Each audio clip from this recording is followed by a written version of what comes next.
Salve! Bem-vindos a mais um vídeo! E no vídeo de hoje eu quero comentar um pouquinho com vocês sobre um conceito muito interessante, o conceito da arbitragem. Arbitragem.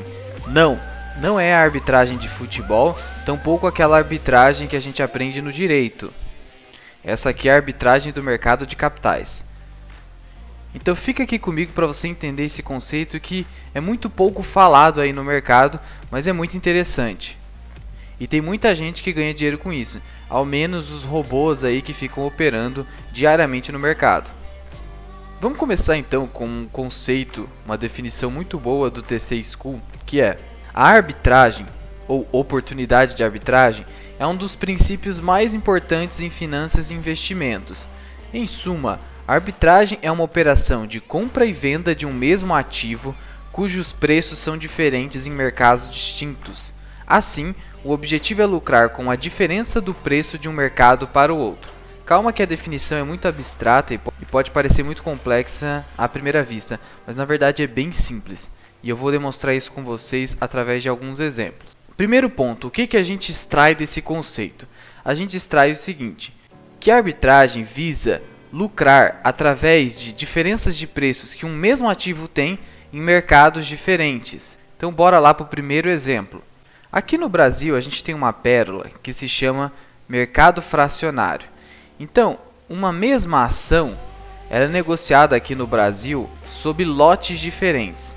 Então se você quer comprar um lote cheio que é de 100 ações, você compra, por exemplo, a Petrobras lote cheio de 100 ações. E aí o código é PETRI4. Só que se eu não tenho dinheiro para comprar 100 ações, eu quero comprar 20, até 99 ações, eu tenho que comprar no lote fracionário, que é um outro mercado. E aí eu tenho que colocar o F na frente. Isso aqui não existe, por exemplo, nos Estados Unidos. Você pode comprar uma ação e sem precisar ter que fazer lote fracionário, é tudo dentro de um negócio só. Então, o que acontece? No exemplo da Petrobras, vemos que não há nenhuma divergência de preço em relação ao mesmo ativo. Só que, em relação à Via Varejo, por exemplo, olha essa diferença de 2 centavos aqui para o lote cheio e o lote fracionário. Tá vendo essa diferença? Enquanto o lote cheio está mais barato, o lote fracionário está mais caro para comprar. O que a gente tem aqui então? Dois ativos idênticos, só que em mercados distintos. Um, mercado cheio, lote padrão, e outro, mercado fracionário. E o que então a arbitragem, o árbitro faz? O que ele faria aqui nessa situação da Via Varejo? Ele vai comprar no lote padrão, porque está mais barato, e vai vender no mercado fracionário, ganhando 2 centavos por cada ação que ele vender. Agora você imagina fazer isso numa alta frequência, numa velocidade muito grande, como os robôs podem fazer, e num volume financeiro muito alto. Dá muito dinheiro diariamente. E o risco é praticamente zero, porque tá aqui, ó, não tem risco. É comprar o mais barato e vender o mais caro, um mesmo ativo. Outra situação de arbitragem que eu vou mostrar aqui para vocês. O caso da OIBR. Tá vendo que aqui tem a ação OIBR3 e OIBR4? A OIBR3 é a ação ordinária, aquela que dá direito a voto. E a OIBR4 é a ação preferencial, é aquela que não tem direito a voto, mas tem preferência na participação dos lucros da empresa.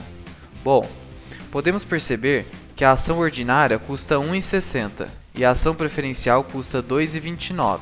O que em tese dá para fazer na arbitragem? Dá então para eu comprar a ação ordinária, visando que ela se aproxime do preço da sua ação preferencial.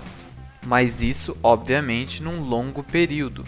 Porque os mercados, quando tem essa distorção, em tese, eles tendem a se aproximar e ajustar o preço. Então, por exemplo, no caso da Petrobras, o mercado ele já se ajustou, não tem mais a distorção. Mas a Via Varejo não, ainda há essa distorção. Então aqui ainda cabe a arbitragem, aqui já não cabe.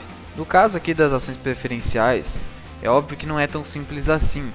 Porque para que essa tese realmente funcione, de comprar uma ação, só que de uma outra espécie, da mesma companhia, visando a sua valorização por meio de uma aproximação com a ação de outra espécie, isso só funciona se o número de ações ordinárias e o número de ações preferenciais for o mesmo.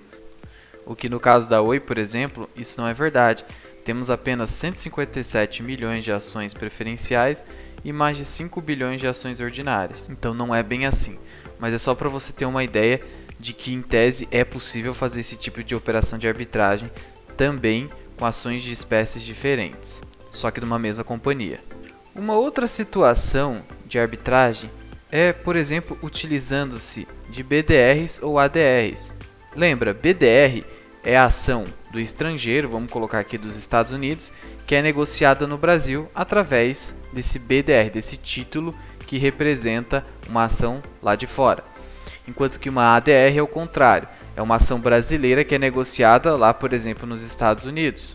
Suponhamos então que uma ação da Petrobras aqui no Brasil seja negociada a R$20, mas lá nos Estados Unidos, por meio da ADR e por conta da variação cambial, a variação do dólar, a ação acaba sendo negociada a R$19,50, se você for converter o dólar para o real lá na ADR. O que isso significa? Que a ADR está mais barata que a ação brasileira. Então o que o árbitro vai fazer? Qual será então a operação de arbitragem aqui? Eu vou comprar a ADR a R$19,50, vou fazer a conversão e após a conversão vender aqui no mercado brasileiro, visando esse lucro de 50 centavos. É possível fazer isso também. E vice-versa, eu posso fazer isso numa operação contrária, no caso de uma ação estrangeira, em BDR está num valor e lá no país de origem está num valor superior ou inferior. Entendeu a lógica? Um último exemplo para você fixar muito bem a arbitragem. No dia 8 de junho de 2021, o Bitcoin teve mais uma queda expressiva. Olha o trecho da notícia. Às 11h30, o Bitcoin registrava uma queda de 11,7%, cotado a 31.883 dólares. Enquanto em reais, o recuo foi superior, foi de 12,3%, sendo cotado então a R$ 160.671. O que a gente percebe aqui?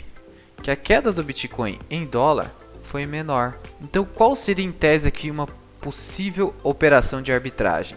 Seria comprar o Bitcoin em reais, porque ele caiu mais, e depois vender em dólar, porque ele caiu menos, ele vale mais. Trocando em miúdos, como o Bitcoin em relação ao real, lá na Binance aparece BRL/BTC ou o contrário, eu faço essa operação de compra, porque caiu mais, está mais barato, foi para R$160 mil. E depois de comprar, o que eu faço?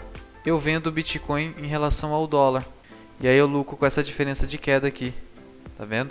De quase 1%. De novo, imagina isso em uma alta frequência e num alto volume financeiro. Claro que você, sardinha, não vai ganhar muito dinheiro fazendo isso. Mas os grandes traders, os fundos, os robôs que operam diariamente, dá muito dinheiro fazer isso. Só que assim, tem que ser muito ligeiro. Porque logo, o que acontece? A competição de mercado faz com que os preços se ajustem, encontrando um novo equilíbrio. Então, se você não for ligeiro e não pegar isso assim, logo quando acontece, o próprio mercado vai ajustar o preço e aí você perdeu a oportunidade de lucrar. Então, a arbitragem é mais para você entender esse tipo de coisa que é muito interessante, mas ela é extremamente difícil de ser executada, porque além de você ter que ter um alto capital, você tem que operar em alta frequência e estar muito antenado nos preços. Um resuminho aqui então para vocês. A arbitragem é uma operação de compra e venda de um mesmo ativo, cujos preços são diferentes em mercados distintos. O objetivo é lucrar com a diferença do preço de um mercado para o outro, ou seja, é um mesmo ativo, uma mesma ação da Via Varejo, mas em mercados distintos. Mercado de lote padrão e mercado fracionário. A arbitragem existe como resultado de ineficiências do mercado e, portanto, não existiria se todos os mercados fossem perfeitamente eficientes. Isso aqui, por exemplo, já quebra com a teoria do mercado eficiente. No geral, as estratégias de arbitragem no mercado de ações são aplicadas em 3 contextos: em mercados de países diferentes, como eu falei do BDR e ADR, em classes de ativos diferentes, ação ordinária, ação preferencial, e em mercados fracionários versus mercados convencionais. É isso então, pessoal. Se gostou do vídeo, clica aí no botão de gostei e deixe sua opinião aí sobre a arbitragem. O que você achou desse assunto? Eu sou o Luan, esse aqui é o canal Mirai Investing e até o próximo vídeo. Fui!